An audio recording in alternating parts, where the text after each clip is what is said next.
Hello friends, welcome to IICS platform. आज है 14th of June और 14th ऑफ जून के करेंगे हम MCQ। तो चलिए लेक्चर स्टार्ट करते हैं। First question, which Indian become first Indian to win UFC। देखो, ऐसे पहली इंडियन है, इनका नाम है पूजा तोमर।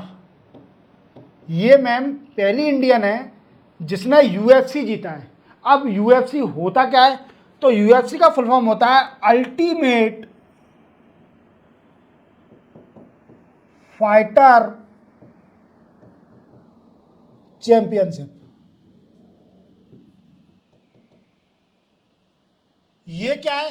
ये एक अमेरिकन मिक्स्ड मार्शल आर्ट है। क्लियर? तो UFC चैंपियन है और पूजा तोमर मैम ने, ये इंडिया पहली इंडियन है जिसने ये जीता है। क्लियर? चलते हैं अपन नेक्स्ट क्वेश्चन पर। Which bank support Chennai sustainable waste management goal. तो कौन सी बैंक, जो वर्ल्ड बैंक है, देखो आप देख पा रहे होंगे वर्ल्ड बैंक, ये वर्ल्ड बैंक सपोर्ट करेगी Chennai sustainable waste management goal को। क्लियर? चलते हैं इसी के साथ अपन नेक्स्ट क्वेश्चन पर। नेक्स्ट क्वेश्चन है, UP organize 2024 edition of Moto GP Bharat in which city. किस सिटी में ऑर्गेनाइज करेगी यूपी मोटो जीपी भारत को? वो करेगी नोएडा में।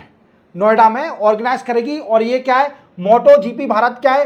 ये मोटरसाइकिल जो होती है, मोटर कार की रेसिंग है। What I means racing of motor car. Clear? चलते अपन नेक्स्ट क्वेश्चन पर। Which place decided by GAIL to set up India largest ethane cracker project. तो इंडिया का सबसे बड़ा इथेन क्रैकर प्रोजेक्ट बनने जा रहा है किस जगह पर? तो गेल बनाने जा रही है अपना सीहोर डिस्ट्रिक्ट में, सीहोर डिस्ट्रिक्ट इन मध्य प्रदेश में बनाने जा रही है इथेन क्रैकर प्रोजेक्ट, जो भारत का सबसे बड़ा प्रोजेक्ट होगा। और इसमें इथेन के जितने भी डेरिवेटिव हैं, डेरिवेटिव वो सब इसमें बनाए जाएंगे। क्लियर? क्लियर? इसी के साथ चलते हैं अपन नेक्स्ट क्वेश्चन पर। नेक्स्ट क्वेश्चन है, what percentage of Indian GDP grow in financial year 25 estimated by world bank. अब देखो, वर्ल्ड बैंक ने क्या करा है कि जीडीपी इंडिया की कितनी ग्रो होगी 2025 फाइनेंशियल ईयर में, उसको एस्टिमेट लगाया है। तो वो एस्टिमेट लगाया है 6.6%। अब ये शायद आई थिंक गलत है, क्योंकि इंडिया का अभी NSO का डेटा आया था जिसमें बोला गया था कि इंडिया ग्रो कर रही है 8.2% से, और बोला गया था कि 3 कंसेक्यूटिव ईयर से इंडिया ग्रो कर रही है कितना? More than 7%। मोर देन 7% से इंडिया 3 साल से ग्रो कर रही है। इसी के साथ चलते हैं अपन नेक्स्ट क्वेश्चन पर। What is JIMEX recently seen in news. JIMEX क्या है? तो देखो, दिख रहा होगा आपको, जिम मीन्स जापान, और M for maritime, maritime Japan, और इंडिया की J for Japan, I for India, और मैरीटाइम एक्सरसाइज।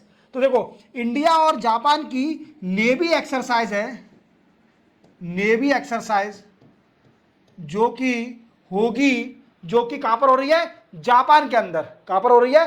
जापान के अंदर। किस जगह? देखो मैं बता देता हूं, योको सोकू, ऐसे ही कुछ नाम है, शायद मैं कंफ्यूज हो रहा हूं, पर यही नाम है। जापान के अंदर यहां पर मैरीटाइम एक्सरसाइज हो रही है इंडिया और जापान की। इसी के साथ चलते हैं अपन नेक्स्ट क्वेश्चन पर। नेक्स्ट क्वेश्चन है कि which bank launch SME digital business loan. तो SME डिजिटल बिजनेस लोन किस बैंक ने स्टार्ट किया है? तो वो स्टार्ट करा है स्टेट बैंक ऑफ इंडिया ने। स्टेट बैंक ऑफ इंडिया ने एक लॉन्च किया है SME डिजिटल बिजनेस लोन। ये क्या है कि ये लोन प्रोवाइड करा देगी, लोन प्रोवाइड विथिन 45 मिनट। और किसको? स्मॉल मीडियम एंटरप्राइज को लोन प्रोवाइड कराएगी। क्लियर? चलते हैं अपन नेक्स्ट क्वेश्चन पर। Which day celebrate as international albinism awareness day. तो ये मनाया जाता है 13 जून, 13 जून को, और इसका मेन मोटिव है it is dedicated to enhance awareness related to albinism. ये क्या होता है? ये एक बीमारी है, genetically disease that have lack of pigment in skin, hair और आइज। मीन्स पिगमेंट क्या होते हैं, आप जैसे जानते हो कि हमारी स्किन में जो कलर डिसाइड करते हैं उनकी कमी हो जाती है स्किन के अंदर, आई के अंदर, तो वो एक कलर फैक्टर हो जाता है या धब्बे पड़ जाते हैं स्किन पर, एक जेनेटिकल डिसऑर्डर है। और इसकी थीम भी रखी थी, अब थीम को भी समझ लेते हैं अपन। इसकी थीम थी मेरे दोस्तों, international 10 year of IAAD, a decade of collective progress. क्या थी थीम?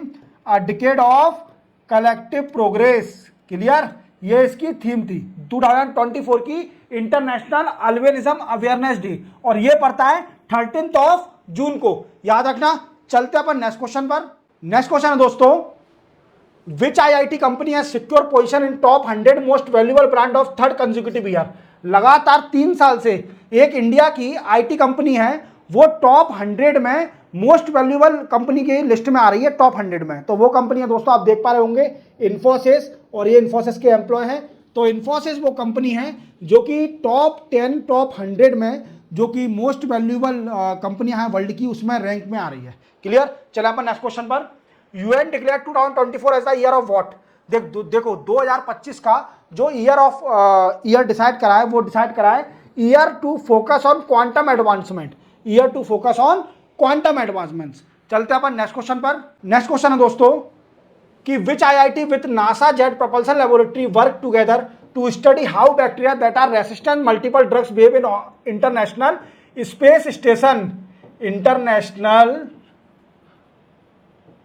स्पेस स्टेशन, देखो ये क्या है, एक IIT और नासा की जेट प्रोपल्सन लेबोरेटरी है, उसने एक कोलैबोरेशन किया है कि वो स्टडी करेंगे उन बैक्टीरिया की जो कि रेसिस्टेंस होते हैं मल्टीपल ड्रग्स को। ठीक है, तो वो कहाँ पर रह के उनको ले जाएगा, बैक्टीरिया को इंटरनेशनल स्पेस स्टेशन पर रहेंगे, उनके बारे में स्टडी करी जाएगी। तो वो IIT मद्रास और नासा की जेट प्रोपल्सन लेबोरेटरी दोनों मिलकर इस पर रिसर्च करेगी। क्लियर? चलते हैं नेक्स्ट क्वेश्चन पर। Which country host 2025 FIH hockey man junior world cup.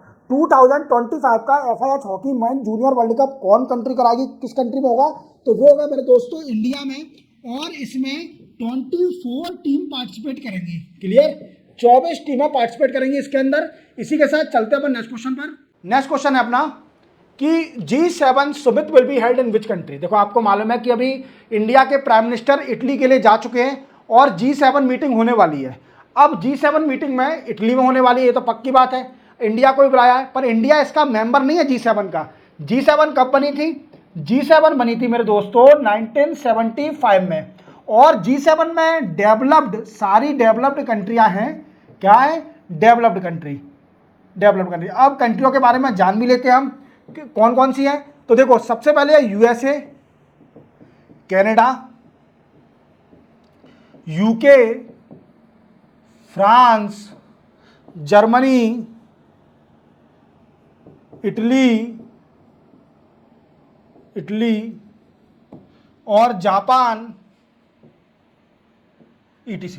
ये कंट्रियां, ठीक है, इतनी कंट्रियां, 1 2 3 4 5 6 7, 7 कंट्रियां हैं। देन आफ्टर कुछ साल पहले रशिया भी इसकी मेंबर थी, जिसको अपन बोलते थे G8, मतलब 8। अब रशिया को इस ग्रुप से हटा दिया है, तो ये बन गई है G7। अब देखो इस बार G7 मीटिंग में क्या क्या डिस्कस होना है। तो सबसे पहले डिस्कस होगा आर्टिफिशियल इंटेलिजेंस के ऊपर, दूसरा होगा एनर्जी, तीसरा माइग्रेशन। ठीक है, क्लियर? इनके ऊपर डिस्कस होना है। इसी के साथ 14 जून के MCQ कंप्लीट होते हैं। मिलते हैं हम कल 15 जून के नए MCQ के साथ। तब तक के लिए जय हिंद, और इस चैनल को सब्सक्राइब और बेल आइकन प्रेस करना ना भूलें, और अपने दोस्तों को वीडियो को शेयर करें।